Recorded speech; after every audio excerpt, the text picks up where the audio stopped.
Hi everybody, welcome back to ERM 4354, I believe, and we're going to be going over exercise 4 um, based off the latest assignment, which is the 345. It's combined all three assignments into one, but for the first part of the assignment, as you can see here, that's the E31, E32, and E33. You just need to copy and paste what you had answered for the previous assignment because you've already done the third part of this, or the first part of this. So we're going to be moving on to E4, and it says, based upon your answers from the previous exercise, which you copied and pasted, briefly describe how you will approach trying to achieve optimum efficiency with a 120K budget. How will you try to maximize reduction of hazard risk per dollar spent on hedging hazard risks? All right, basically, what this means is the purpose of exercise 4 right here is to make sure that we saw that through exercise 3, this is exercise 3, that using 40,000 per risk, individual risk, is not efficient in this process, and that if we were to split the 120,000 across three risks, but kind of not equal it out, you can pick and choose which risk you want to have more of a budget on. You will see that it gets more efficient via the RF efficiency. This is the RF efficiency right here for this one right now. P13 is here for this one. Um, and you could see that I've already put a formula in to calculate the change in standard deviation and the RF efficiency. We want to make sure for exercise 4 that this RF efficiency and this standard deviation increases to the max possible. That's what risk financing exercise 4 is about. So to answer the question, um, how will you approach this? I would say we are aiming to achieve optimum efficiency with a 120K budget. We want to maximize the standard deviation and RF efficiency by increasing or decreasing these individual risks by increments of 10,000. That's what I would say. Let's get on to the heavy part of the assignment, which is 4.2. And basically, what Dr. Miller was talking about in this kind of this exercise was that we need to tinker around a little bit with these individual values. Now, I asked him a question today, um, basically asking, is it possible to have put zero in one of these, not have any budget allocated to any of these risks? And he said, yes, that is a possibility, and it is, I would recommend doing that. But let's tinker around. Remember, we have a 120K budget, so among the three, these three numbers must add up to 120,000. Even if this is zero, that means you split the 120 against these two, or at least for these two. So, based off, these are the exercise 3 numbers. Why don't we go ahead and tinker around? And the easiest way to do it, to tinker around, is to use goal seek. Now, you might have to come up with a number. Oh, let's turn this one, set this cell to 30,000. That's not 30, 30,000. And you have to only change the retention because if you choose a limit of coverage that is above your worst case, you don't need to worry about limit of coverage anymore. You just need to worry, based off this model, you just need to worry about the retention. You just need to worry about the retention if you choose a limit that is higher than these worst case scenarios. So let's change the retention to 30,000. And as you can see, let me increase this over, make this an 8 million, so we don't have to ever worry about if we're covered or not. But you can see at 30,000, this number went up. we have to retain more. Wait, let's actually check. Uh, yeah, it went up. If you see that, it went from 4899 to 5.01. So it did go up.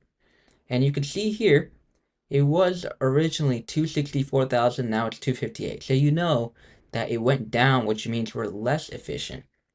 So why don't we tinker with it again? And because we decreased 30,000 here, let's add 10,000 here. So we decreased 10,000 there, increased 10,000 here. So set this cell to 50,000. Keep the loading percentage the same, keep everything the same, just change the retention. And you can see the retention went down, and our change in standard deviation that I've calculated here has gone up, and so has the efficiency. But we haven't maxed it out. Let's look at, well, this is not the highest possible standard deviation we can have. Let's think about it for a second. If we're looking at workers' comp based off the last exercise, exercise 3, we figured out that general liability is the biggest loss. And just visually, you could see that this one is more than double auto liability, and this one is almost more than triple. Oh, it's almost 4 times as much as workers' compensation. So we want to focus on general liability a whole lot more. So why don't we, I would go in increments of 3, but let's speed up the process here. And why don't we drop this to 10,000? How about that? Oops, set this cell. Take that one out. Set this to 10,000. And change the retention. You can see that we went up in terms of retention. But if we go seek here, and we went down by, I think it was 20,000, so we're going to go up by 20,000 here. So make this 70,000. And change the retention. You can see that we're getting a little bit more efficient. Let's actually remove this number because it's not, it doesn't mean anything. And you can see that 70,000 plus 40,000 is 1,100 or 10,000. Whoa, what kind of number is that? 110,000, and this is 120,000 here. So we're still in the budget, but I think we can go higher. If you think about it, if general liability is your highest and auto liability is your second highest, then we shouldn't really need to worry about workers' comp. But just in case you haven't fully understood yet, why don't we move this one and make it 50,000 and change the retention. And you could see that this one actually went up 294. But remember, this is 130,000, so we got to remove something here because we are beyond our budget. So what if we go seek, change this one to go down 10,000, make it 60,000,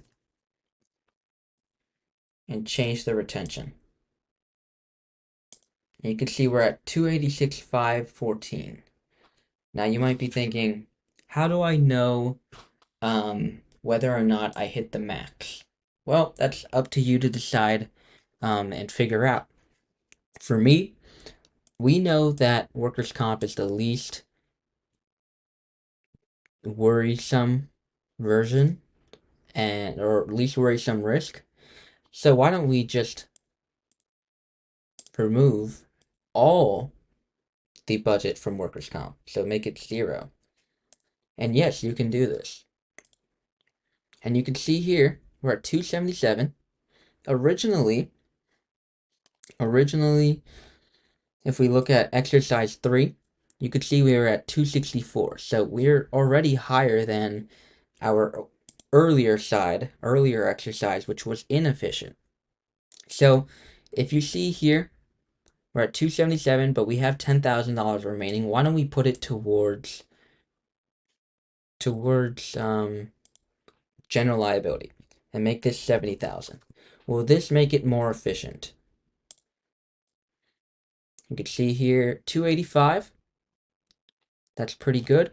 But what if instead of putting it here, we put it here?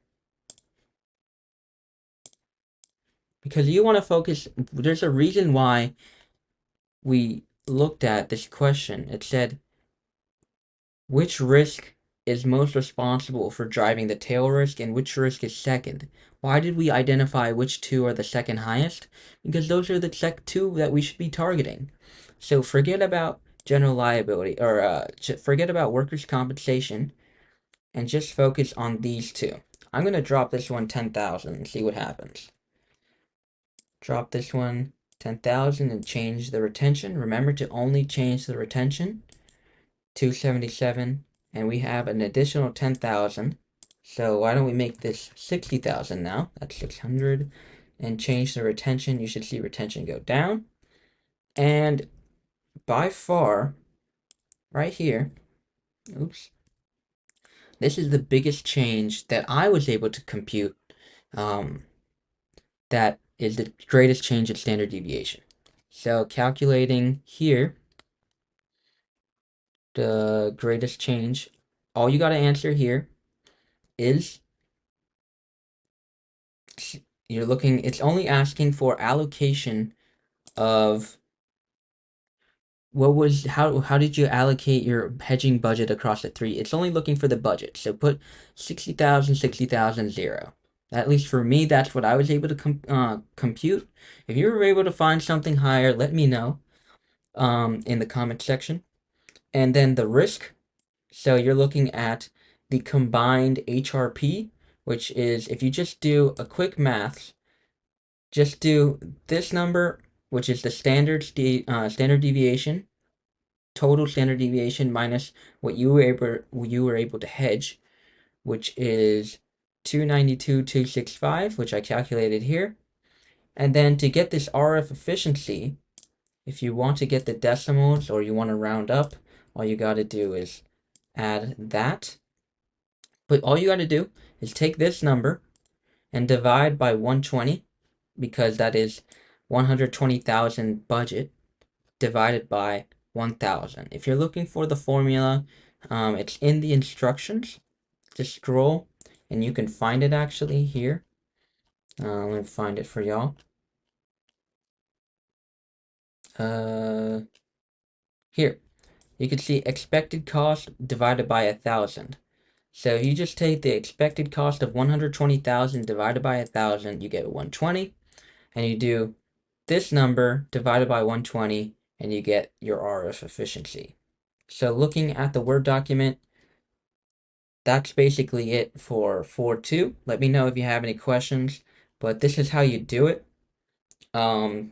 Remember, you're using a $120,000 budget, and this equals 120,000. You can have 0. It is possible. You are allowed to have 0 in workers' comp. What else? What else were we looking at? Make sure that you have the reduction in standard deviation and the RF efficiency, and just tinker around with these numbers using GoalSeek. Use this video as a guide. If you find a bigger number, let me know. I hope this helped you with RF efficiency or risk financing exercise 4, and be sure to stay for RF or risk financing exercise 5.